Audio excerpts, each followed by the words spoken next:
This is Kugan Cassius for IFLTV with the weighing for NXTGEN. What's the matter? Wow, must be a good NXTGEN. Didn't What's that? expect to see you here. Why? You weren't here yesterday. And I think you saw the presser and you thought, this is a good show. It's sold out. O2, Friday night, cheeky. Hearn's young boys in proper tests. I'm going to go to this, Wayne. I know you inside out, boy. Bash. Bash. It was quite eventful yesterday, wasn't it? Good. I mean, listen, we always want your feedback. If you've seen the press conference, if you haven't, you can watch it back, obviously. Do you see the format? It's just a bit different, like we're all on sofas and like Jamie's doing a quick. I mean, I like to be still the show, you know me. Ego's out of control. So this was a bit weird giving Jamie a bit of the limelight, but he did a really good job. And it was more like, I don't know, I think if you're all in tables sometimes and there's 20 people and like they get to you half an hour in and you're like, oh yeah, what? Yeah. Oh yeah, I'm up for it, yeah. Whereas this is like the individual fights on a sofa with Jamie, me in the middle of the two guys, goading them a little bit. Just a little bit more, I think like, obviously, when you're not a Hollywood star, but when you're in the limelight all the time like me, it's very easy to go up there and do stuff. These guys are fighters. They're not just acting. They're not, do you know what I mean? So I think if you can relax them, get them in that environment, then wind them up a little bit. I liked it. See what you think. If you haven't watched the press conference yesterday, go and watch it on Matchroom Boxing YouTube and let us know what you think of the format. Ranking order, like it's all about being Hollywood. Who's top, like 1, 2, 3? You, Floyd, and Terence. Like rank as in who's famous. Famous? I mean, in this country? Let's start with this country. Okay, me. Well. Yeah. You know what? Yeah. I mean, I don't mean to be rude, but walk me down any high street in the country and walk them down any high street in the country.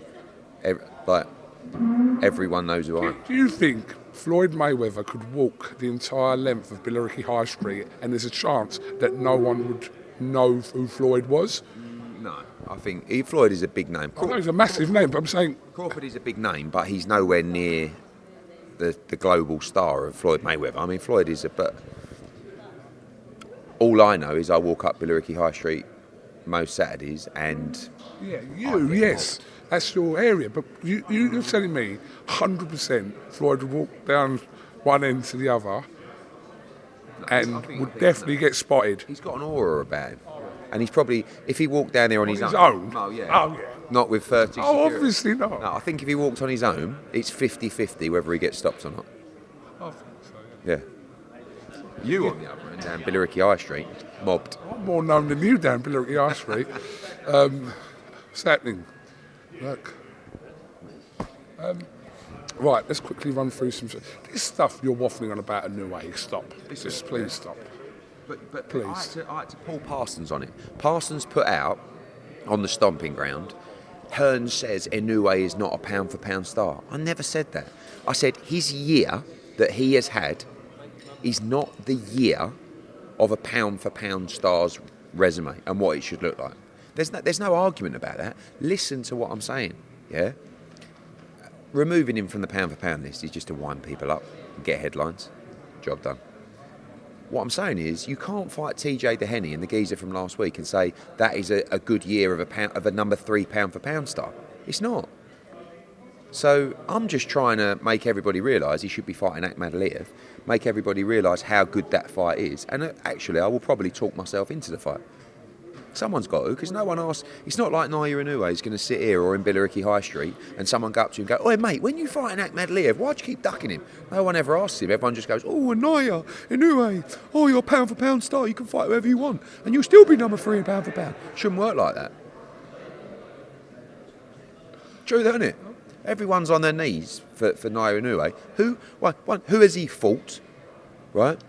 Tell me the standout victories to make him a pound-for-pound number 3. Twice against Daenerys. Daenerys was mate. Listen, Even Fulton. Fulton was a good win, but he arguably got beaten in his last fight. Neri was done. This is not. You're talking about number 3 pound-for-pound. You're talking about Alexander Usyk, who beat every champion at cruiserweight, then moved up and beat Dubois, AJ and Fury. That's a pound for pound resume. Terence Crawford, undisputed at 140, undisputed at 147, 135 world champion, 154 world champion. Even Terence, like his resume, I don't mean he's full. Like, doesn't stand out like an Usyk, but when you go through Inoue, I'm not saying he's not a brilliant fighter, he's unbelievable. But I just feel like it shouldn't be a pass to just fight those people in the year. Move on from Inoue now. I've done my job. It's my job to fight the corner of my fighter, and I've done that. Job done. A couple more things. Will Joshua definitely fight in the first 6 months of this year? Yes. Are you working on his opponent now? Why? Because we want to see what happens February 22nd. AJ is only just getting back in the gym. It's imminent, I think. But it's not like we're not going, oh my God, we need to decide. You know, I've made it quite clear. We want the winner of Dubois Parker. But that's going to go to Piccoli and Jake Paul. That fight's not going to take place till May. So that's not going to work. The final eliminator for Dubois or Parker will be in May of 2025. And their fight's in February. Dubois is going to fight again in the summer. Or Parker.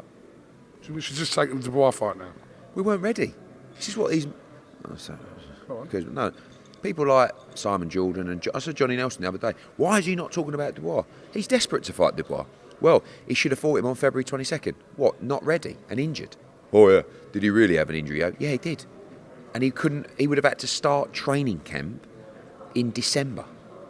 And he lost at the end of September. It was like 5 weeks after he got knocked out and he wasn't ready to start training camp.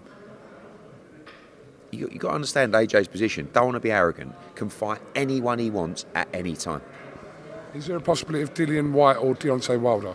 Wilder, yes. I don't think DILLIAN WHYTE. I believe he has a fight planned. Okay. Last one before I let you go. Did you see Adam Azim on Sky saying that he would fight Devin Haney today? He would fight Devin Haney today, but he wouldn't fight Dalton Smith today. Therefore, Dalton Smith greater than Devin Haney. Again, same thing with you lot. Why don't you say in these interviews, Adam Azim, you're fighting Lipinets, right? After that fight, Dalton Smith's just had his fight. Can you fight Dalton Smith this summer? You can't say, I'm ready for Haney, I'm ready for Ryan Garcia, I'm ready for Tank, and won't fight Dalton Smith in a massive all-British fight. It's only me that gets the tough questions, though, boy. And you know what? I couldn't give a monkey's. Time to weigh in. Thank you very much, Eddie Hearn.